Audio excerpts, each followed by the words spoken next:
A very pleasant evening to you out there. Many thanks for joining us on another edition of the program National Talk on L.C Television International.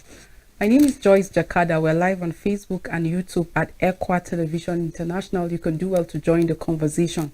On National Talk tonight, we beam our light on national issues, and in the studio, I'm being joined by Barrister L.C Dabish, who is a legal practitioner. Good evening and welcome to National Talk. Good evening. How are you doing? Fine, thank you. Feels good to have you. Thank you. Especially on a day like this, where across Nigeria there are a lot of legal issues that need interpretation. Sure. All right, let's start from Rivers politics. Get into the substantive issues. The drama that engulfs Rivers politics seems to be far from ending. A lot of people have alleged that the political gladiators are not even willing or ready to shed their sword. And that is why for over a year now, we keep seeing back and forth from the clash or crisis that rocks the the State House of Assembly to pro-Wike as well as pro-Fubara clashing and disagreeing on issues regarding governance. And people have been saying, when will all this end, so that the focus can be about governance, the focus can be about the people. But in a twist, we saw how that the governor Fubara of Rivers State has appointed caretaker committees for the 23 local government areas of Rivers State, and the appointment came a day after the governor asked administrative heads to temporarily take charge of council areas from the outgoing elected officials whose tenure ended on Monday. And you see, this development adds to another twist, like I said earlier, to the political crisis in the states. This is months after the Rivers Assembly passed the LG amended bill into law, which empowered the Assembly to extend the tenure of council chairpersons, their vice and councillors, where it deemed impossible to hold elections before the end of their tenure. And though the governor did not assent to that particular bill, we saw how that the Assembly, the State House of Assembly, led by the faction of Martins Awahule, decided to veto that bill. But a court nullified the amended law, prompting an appeal. And yesterday was the day that judgment was supposed to be passed, but we saw how that it was also reserved, and they said the new dates for the judgment is going to be communicated to both parties. You will recall that sometimes in May also, the State High Court had actually declared the seats of the Martin Ahule faction of the State House of Assembly vacant and asked them to stop parading themselves as members of the State House of Assembly. There has been a lot of rigmarole as far as Rivers State is concerned. But I would like you to speak to us on the legality now of the actions of Governor Fubara, because some people are alleging that you cannot use aberration to correct aberration. So he has already sworn in this caretaker committee, and I don't know what legality you make of his actions. Okay, you see, the political instability in Rivers State today, it didn't start today. It started few months after Fubara was sworn in. True. And for the failure of the present governor, that's Fubara, and his predecessor, the current minister for FCT, True. they have failed to look at the solutions or the way forward. Being leaders, ordinarily leaders ought to lead from the front. True. For positive developments, and not to make the polity heated to a point that governance will be affected. True.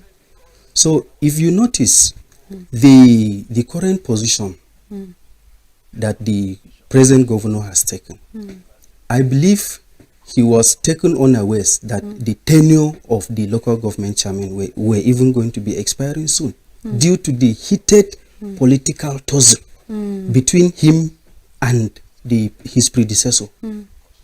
So for him to go ahead and swear in caretaker committee members, it is an act that is not even provided in the constitution, because the local government, though a tier of government, their leaders ought to be elected by the masses, by the people. But in his wisdom, or in the wisdom of other governors, if you notice from the history of this country, other governors will go ahead and install, or will I say, swear in caretaker committee, which is not provided in the constitution. What the people of Rivers State need, or what they supposed to get from this present governor, is democracy at play. Sure.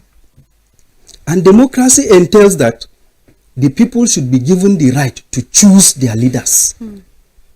So, this caretaker committee that he has sworn in his wisdom, in order not to allow the seats be vacant, he feels, okay, swear in this caretaker committee chairman. I hope he is doing that with the intention of conducting election soon. Because if he fails to, the people will come for him. They will call him out. And make sure that election is conducted so that people will be able to choose their leaders. Remember, the local government is the government at the grassroots. It's the government that is closer to the people. That's true. So, sometimes, those who contest local government elections, they are even known better than those who contest governors and even house members. So, this act is an aberration in the constitution. There is no place in the constitution that caretaker committee chairmen are found. Only elected local government chairmen that are recognized in the constitution. So, we are hoping that he realizes soon, because the polity seems not to be, the heated politics seems not to be ending. So the best thing for him to do as it is now is to conduct elections so that he will begin to win the trust of the people. Because his predecessor, he still have his loyalists, and that is why what is happening in that state is still going on. Now, because some people are alleging maybe it's because he wants to remove some of the people, because most of these local government chairmen are people that have been in power, in place since from the tenure of Nyesom Wike. Sure. And it's more like because of the fight between him and his predecessors trying to remove all those people. Sure. But you see, even talking about the amendments law by the State House of Assembly, why people will want to ask question, instead of going through all of this process, why wouldn't you have planned for election prior to the date that the tenure of the current the outgone chairpersons now, like before the date, you'll have planned for an election? And hearing Governor Fubara speak, he talked about the fact that whatever he's doing or his decision is for democracy, just to ensure that democracy is put into play, and to also not set a precedent for prolongment of tenure of local government chairpersons. But I was just concerned, if you know that you did not want to set that precedent, you should have planned for an election, because what is democracy? It's the government of the people, by the people, and for the people, and that the people know what they want and they deserve to get it. So like you rightly said, we look forward to that time where Fubara will actually look into doing the needful by ensuring the election take place. But before that, there are actually a lot of questions as regard legality of all of these actions, because when you look at the happenings in Rivers State, it's almost tilting toward anarchy. Sure. But then Sure. Section 91 of the 1991 Constitution talks about the composition of the State House of Assembly, and it emphasized that the State House shall not have less than 24 members and not more than 40 members. So within this purview of Section 91 of the 1991 Constitution, looking at the 1999 Constitution, Yes. Yeah. looking at the defense by Fubara, would you say that is in line with the Constitution? Because the names he submitted was to Victor Jumbo's led like House of Assembly, the faction, and they are just three. So like looking at this Section 91 of the Constitution, and additionally even Section 96 of the same 1999 Constitution, it talks about the quorum of the House of Assembly, and that it shall not be less than 1/3. The members that will form quorum should not be less than 1/3. And then you know that for Rivers State House of Assembly, there are about 32 members. And then we saw that a day before the swearing in, names were submitted to Victor Jumbo-led faction of the House of Assembly. So I don't know what justification you make of the stance of Fubara, and then vis-a-vis what the law provides. You see, the question is, can anything be said to have been done democratically when it is done outside the provisions of the law, which is the Constitution of the Federal Republic. Any act that is done outside what the law requires you to do as a leader, unless in special circumstances, like in cases when it becomes necessary, that is only when we will say, okay, maybe by going by virtue of the doctrine of necessity. Sure. But in this instance, you have ample opportunity to have done that long before the tenure expires.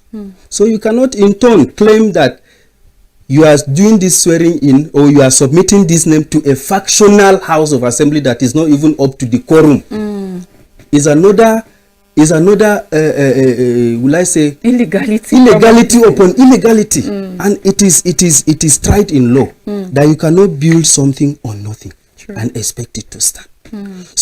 So far as he continues to do what is not required of him constitutionally as a leader, there is no way he will remedy the situation. The best and the only way is to conduct election. And then this problem between him and his predecessor is a political problem. Why not find a political solution to it? For the betterment of the people of Rivers State. Because governance is affected, I can tell. You can tell.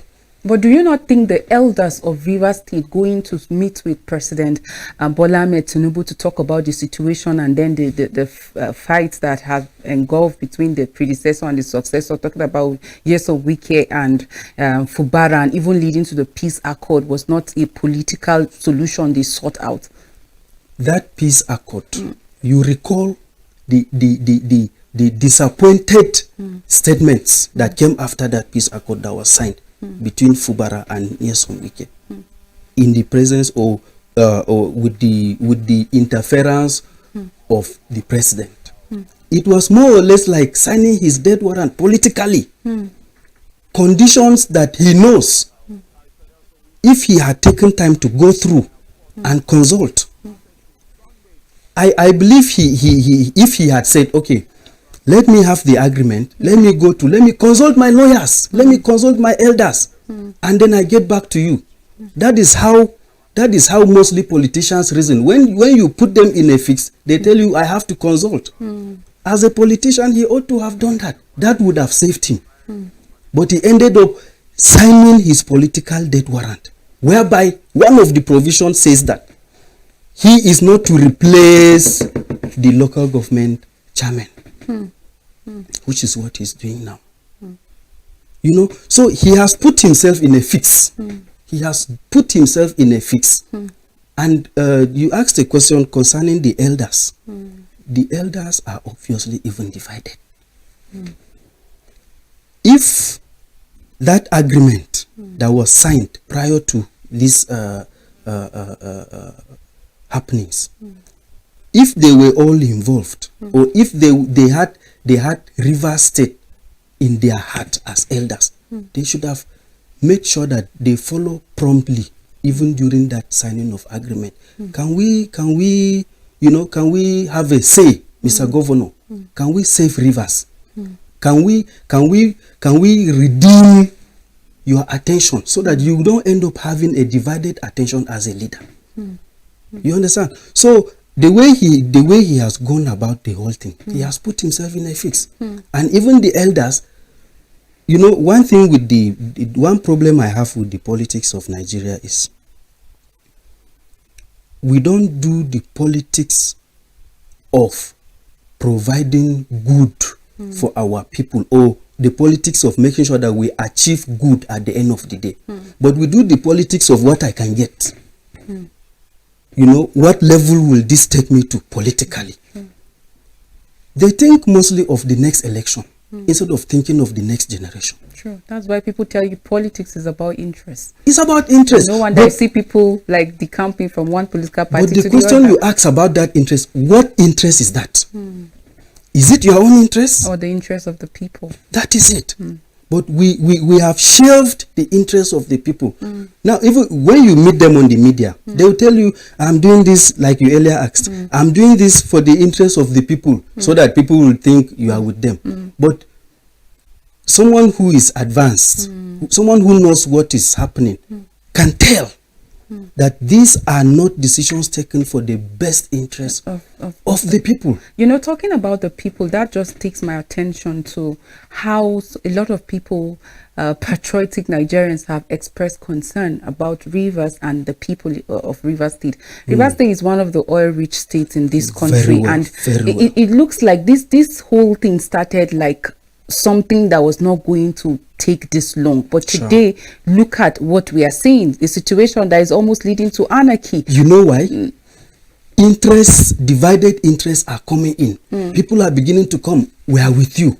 Others will group themselves, we are with you. And more like escalating the whole conflict. Yes. But the point is, you see, following the end of tenure of the elected chairpersons, we saw how that some members, some citizens went all out to protest, saying that no, the Martins are led faction of the State House of Assembly have actually elongated the tenures of these local government chairmen, and then they are standing against the decision of the governor now to say that, oh, I'm appointing caretakers committee. And we saw that resorted. There were a lot of barricades. They went all out to the secretariat, and at the end of the day, we had about 2 policemen killed, a vigilante and another civilian. And you see that also on Tuesday, the following day, we also saw some Ijaw youths that were pro-Fubara going all out to show their support for the decision of the governor, saying we are with you and we stand with you. And you see the whole situation that even led the police to taking over all the 23 local government council, and people are asking questions like, so how will the caretaker committee function? And the governor is saying they can function from anywhere. And I'm just wondering, so how do you meet with the councillors, because you're supposed to meet with them at the secretariat and all of that. So as much as the police are assuring of peace, I've heard the governor saying, oh, I'm going to tell my supporters they should not worry, I will ensure their safety and all of that. But like you rightly said, it looks like there is already division in the state, because some youths are protesting today, another set of youths are saying, oh, we are for you.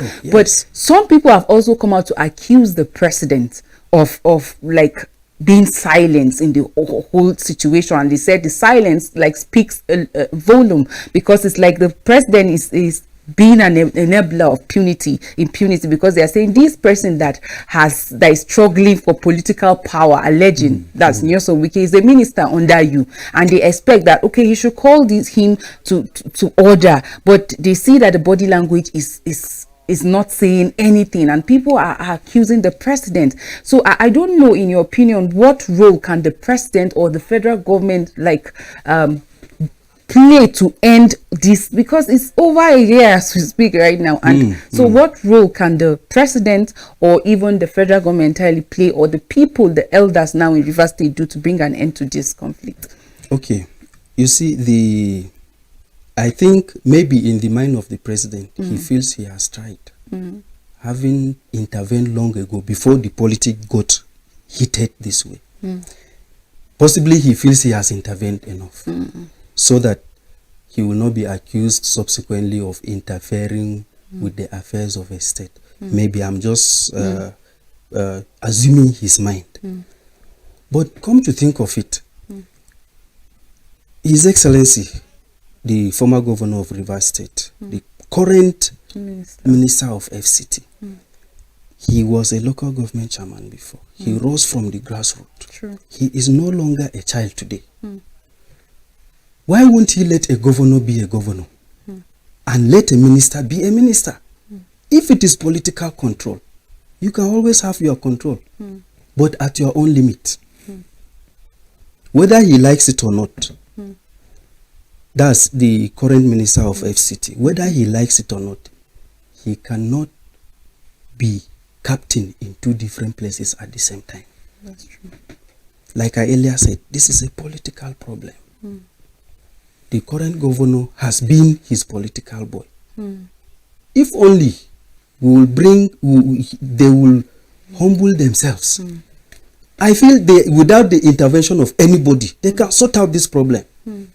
Because you can see as it is, this problem is affecting the performance of the current governor. True. So in actual sense, do they really need the intervention of a third party? I think the president has intervened enough. He has tried to sort the issue. He has tried to sort out the issue to the best of his ability. Because what other intervention can he do? He can't go to Rivers and say, you leave this, you leave that. I feel they are of age.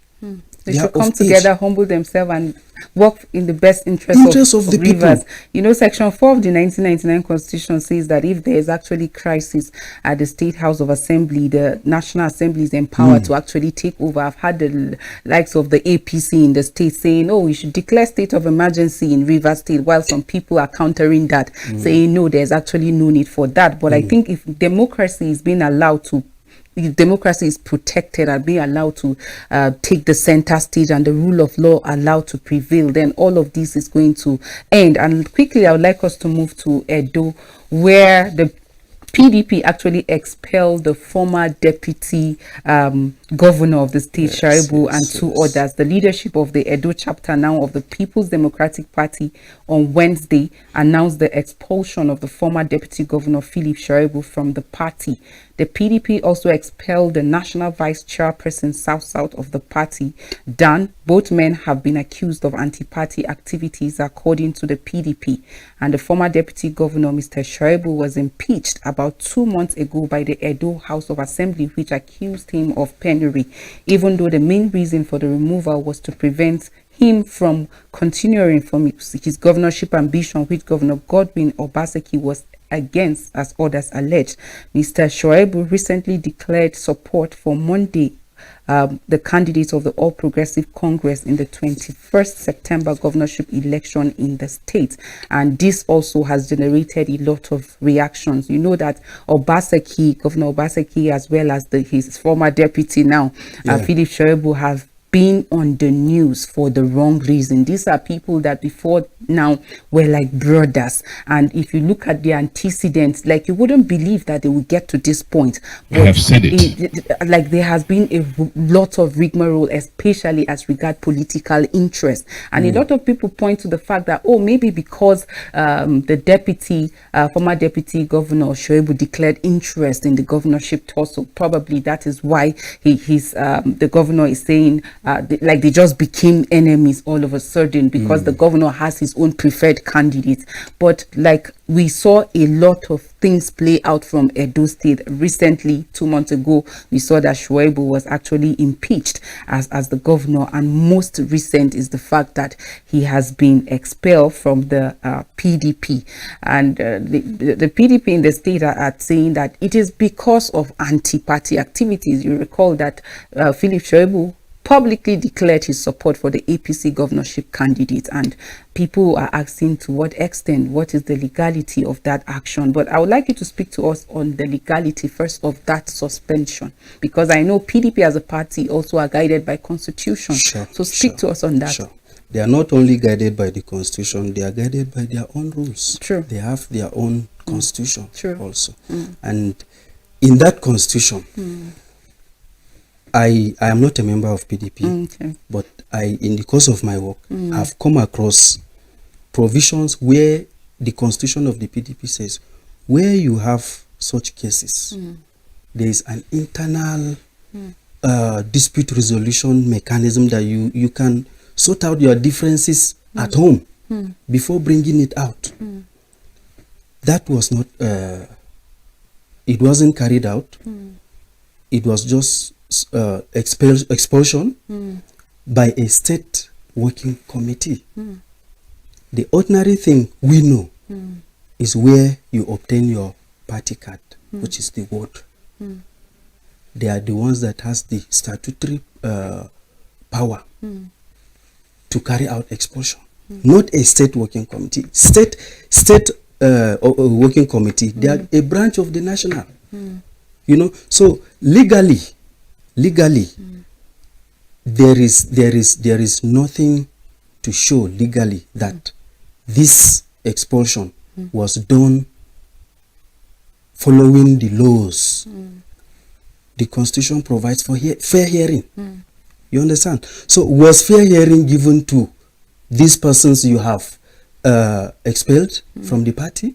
They were never invited to say, these are the allegations before you. How do you respond to it? Such opportunities were not given.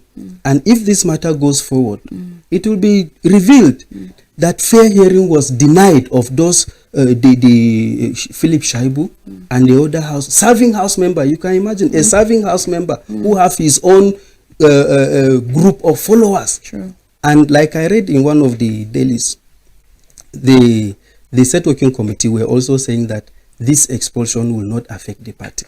Obviously, it will. I was going to get to that. Yes, yes, it will in the upcoming election, because you are expelling a serving member, federal lawmaker. You are expelling someone who rose from the grassroots. Before he was elected deputy governor, one of the fears of his opponent was because he has the grassroots. Sure. And he still does up till date. You are expelling such a person from the party, and you are saying it will not affect the party. It will not affect the party. It will definitely affect the party. And then, going back on the issue of the legality, the State Working Committee are not statutorily. Do they even have his details? He is registered at the ward. Just like one of the things that happened in Rivers after the decamping of some other members, it was later discovered that they still have a branch to hold by saying that our names are still at the ward level. At the ward level. So if care is not taken, if this matter goes forward, we may end up having a similar issue. Okay, but what do you make of the statement now from Philip Shaibu, who, I mean, he's still a member of the PDP before the expulsion, now making a statement like, I am going to support the candidate of the APC.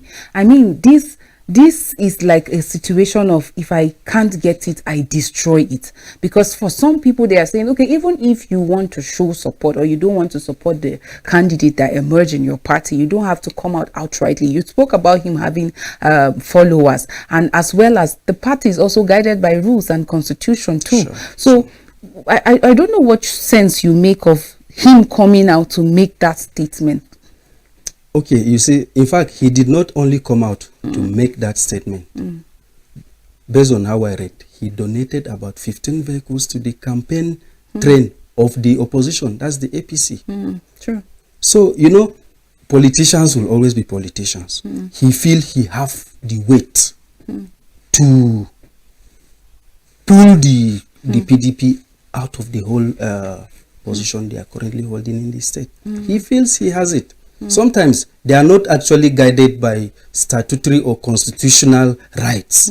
Sometimes they just have to flex their muscle. Possibly by the time they show that this is their strength, they may be respected and be retained wherever they are. So, talking about the legality of the statement he made, of course, it is he have a right, a constitutional right to say his mind.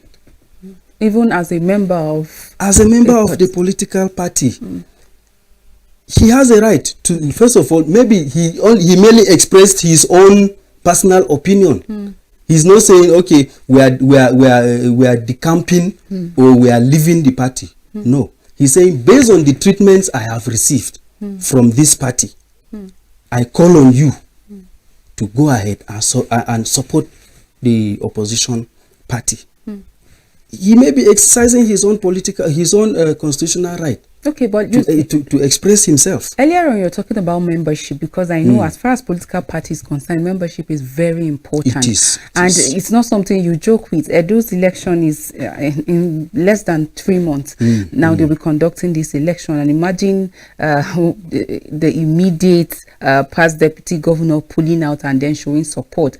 I mean, as much as the party I know for political party, the expulsion is like the last resort, because one way or the other, it has the way of affecting the party. You will agree with me that following the 2023 election, we saw how that the PDP as a party, because of the conflict, the crisis that rocked the party nationally, we saw how it affected the outcome of the election, like them, the ability to gather citizens to even vote for their party. There was a lot of division at the national level, which we saw how that the G5 emerged and even showing support for a southern president against even their candidate that was in the party. We saw how that actually affected the party and even some of their candidates emerging, winning the election. So what other options, like, or what advice do you think the PDP, because even what is happening in Rivers State is also linked to the PDP as well.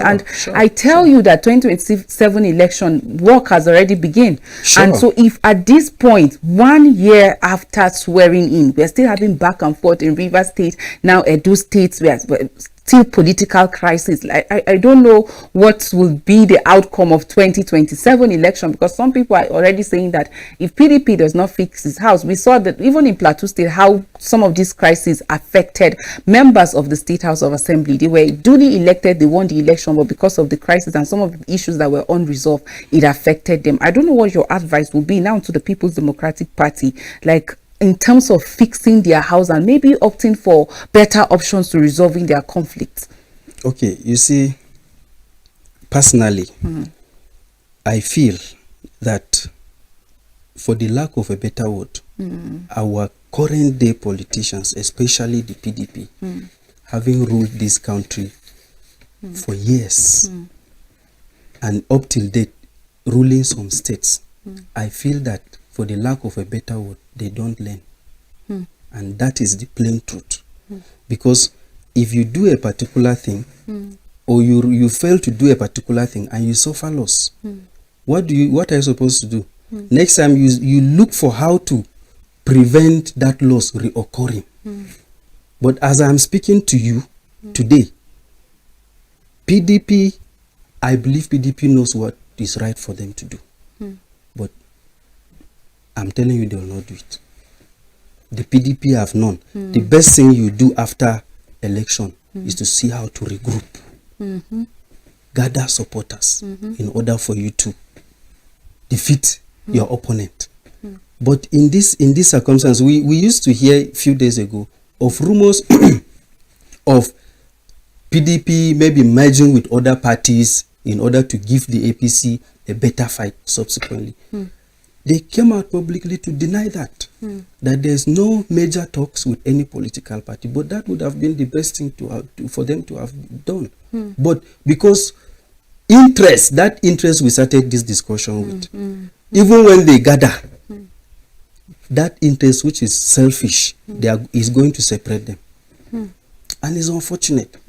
We are not developing our politics in the country, acting this way. If really we are feeling that the current party, which is the APC that is ruling this country, are not doing well, what are we supposed to do? We can't win election by dividing ourselves like it happened in the 2023 election. I believe if the PDP had not allowed Peter Obi to go, I believe the PDP would have won this election, most especially when if they had given Peter Obi the ticket. But because of interest, who get pass, if I may say so, politics of money, or the concept of Emilokan, it is my turn. That is it. It is my turn. I sponsor more of the financial requirements of the party, and you find out that Nigerians, being who we are, our support goes to whoever gives us something to put in our mouth. Who pays the piper dictates the tune, and it is unfortunate. We are today paying for it. True. We are paying for it because, sorry to say, we have had leaders who don't even think about us once they get there.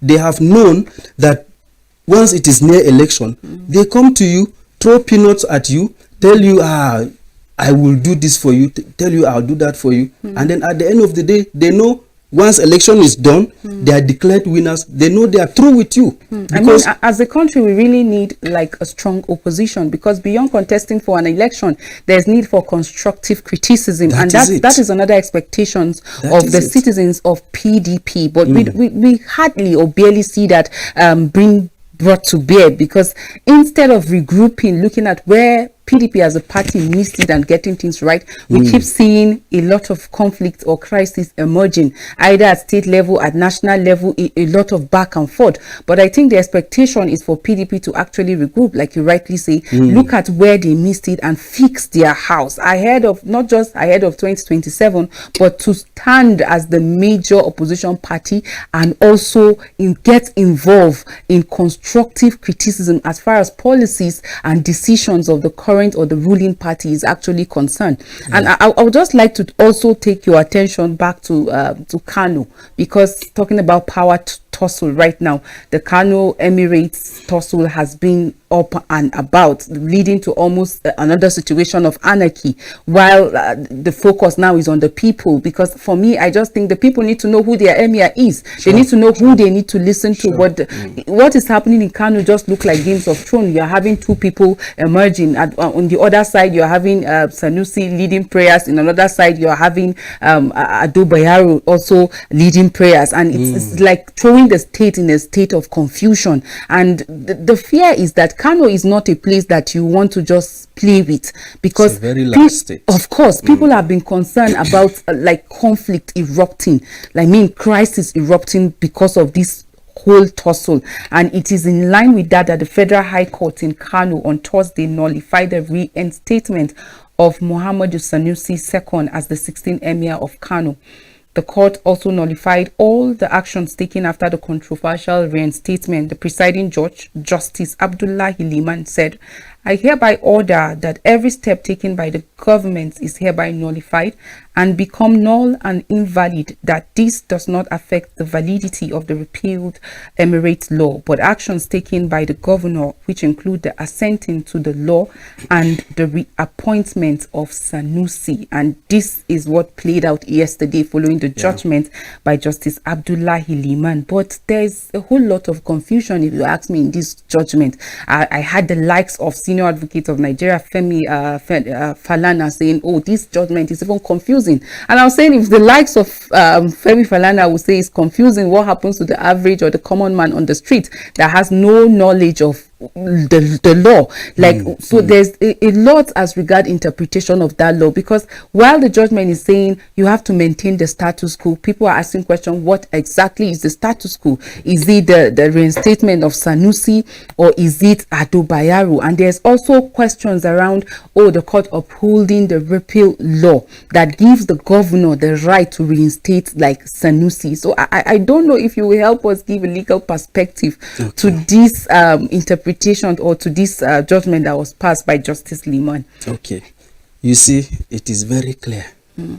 Section 251 of the 1999 Constitution, as amended, gives you a checklist of areas where the Federal High Court have power to adjudicate on.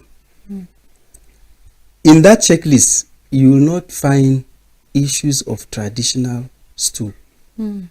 It is not there. I was going to ask about the jurisdiction of the court in the issue of chieftaincy. It is not there. Issue of chieftaincy as an area where the Federal High Court can adjudicate on is not contained in the jurisdictions conferred on the Federal High Court in the 1999 Constitution as amended.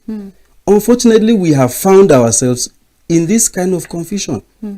Now, to make the case of the emirship of Kano State, to make it look like it's a case that falls within the jurisdiction of the Federal High Court, my Lord, the presiding judge, in his ruling, somewhere tried to say that Ado Bayero has a fundamental right. It is his fundamental right to be the emir of Kano. But the question is, the claim before you, my Lord, is it under fundamental right enforcement procedure rules? It is clearly not. it is a clear case of reinstatement as an emir. Now, for you to say in your ruling that based on that you are conferring or you are assuming jurisdiction on such a matter, it is an aberration. With due respect to my lordships, it is true that this ruling have thrown the country into confusion, like my learned senior SAN Femi Falana has said. It has thrown the country into confusion. You know, just like we have had we've had in the last experiences when it comes to court rulings, court judgments. As a lawyer, I feel pained to see that the court, which is supposed to be the bastion of light, to show the light where to go, we are speaking with Different two voices. different voices. It has a way of affecting the reputation of the judiciary. People begin to distrust the system, and it is very unfortunate. So the whole thing is that, on my view, this ruling is out of place as far as the constitution is provided, whether fundamental right enforcement or not. The proper court with the jurisdiction to entertain matter of this nature is the state high court. And I understand there is a matter pending over the same thing. True. I wouldn't be surprised tomorrow you hear a different decision. What do we say? Like, this is really worrisome, because even drawing from the 2023 election, it was like we got to a stage that when people point out to wrongs, go to court. And I even hear that in the case of Rivers State, go to court. If you're not happy with Fubara's decision, go to court. Go to court. Like, we say it like, when you get there, I am in charge and nothing will happen. And that's the same thing that you're seeing. And Yes, it's yes. really worrisome, because a lot of people see the court or the judiciary to be the hope of the common man. That when he or she is suppressed and he goes to the court or the judiciary, he should be able to get justice. But in this case, when you see different interpretation, I mean, following the 2023 election, a lot of suits and counter suits, different court orders emerging, like contradictory court orders, and one just begins to wonder, can't our justices, can't our law, the judiciary come together now and just speak in one voice? Like, where did we miss it that we keep having suit and counter suit or counter orders and all of that? I would like to just speak to that. Very well. You see, it is unfortunate that, for the lack of a better word, the politics has obviously found its way into the judiciary.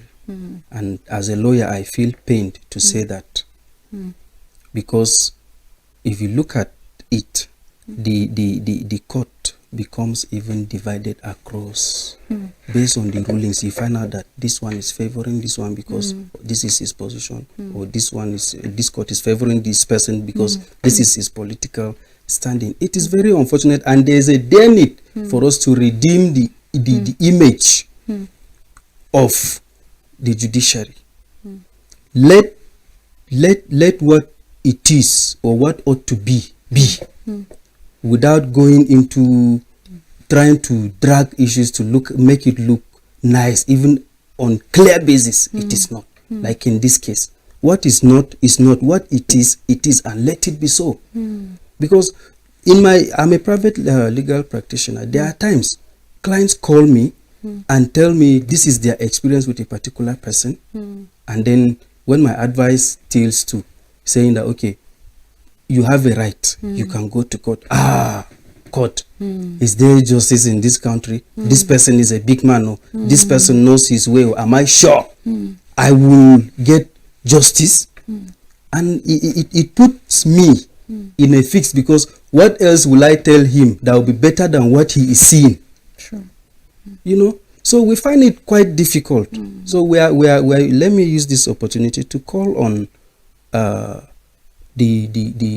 leaders in the judiciary, that there is a dire need to redeem the image of this country, because Indeed. our judicial system is the image of this country. Sure. The world is hearing us. The world is seeing what we are doing. There is a dire need.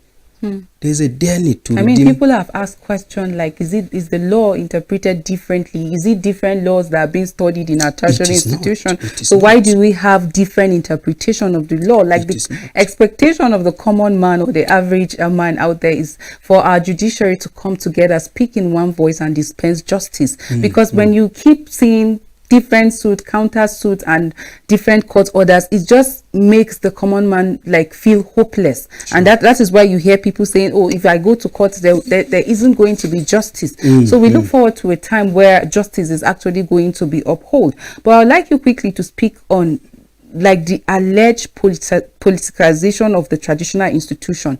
A lot of people have alleged that the traditional institution have been politicized, and that is why we keep seeing all this rigmarole, the tussle, especially concerning the Kano Emirate. Now, at some point, it was following Emir Sanusi was the 14th Emir. Yeah. And then during the tenure or the administration of Ganduje, there was the he brought in Ado Bayero, and people allege that, okay, probably because Lamido Sanusi II was criticizing, was outspoken, he was criticizing the administration of Ganduje. Probably that was why he removed him and brought in Ado Bayero. And then now we are seeing Governor Yusuf coming in again to come up, sign the repeal law, and then going by the repeal law, bringing in Sanusi II as the emir. And people say, like, the traditional institution has been politicized. So I don't know what you make of this back and forth. Right now, as we speak, the two emirs, Sanusi as well as Ado Bayero, are just there as emirs, and that's why some people just say, okay, this looks like Game of Thrones. Why the Ado Bayero is at the Nasarawa Palace, we have Emir Sanusi also like functioning as the emir. And so, you know, at some point he had to go to court to say that, please, the state government should be constrained from arresting him or infringing his fundamental human rights.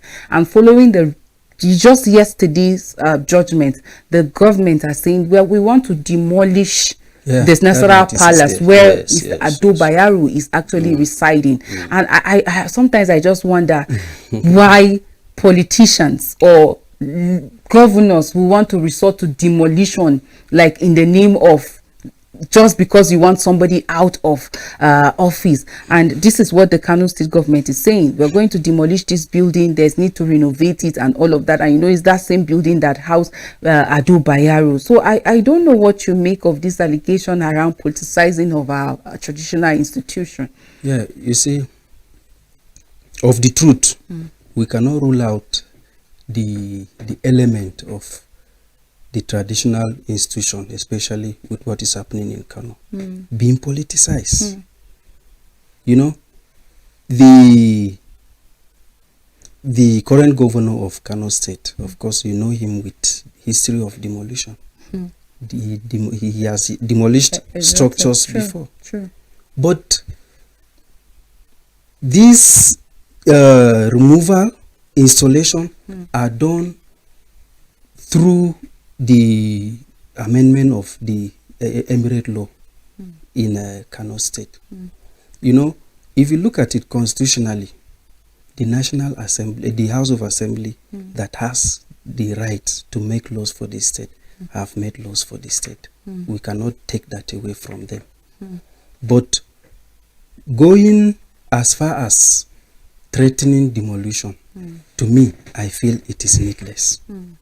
You have done what the law requires you to do through the House of Assembly, whether politically or not, that one is aside. But going as far as threatening demolition, by the time that is carried out, that will open door for another tranche of litigation.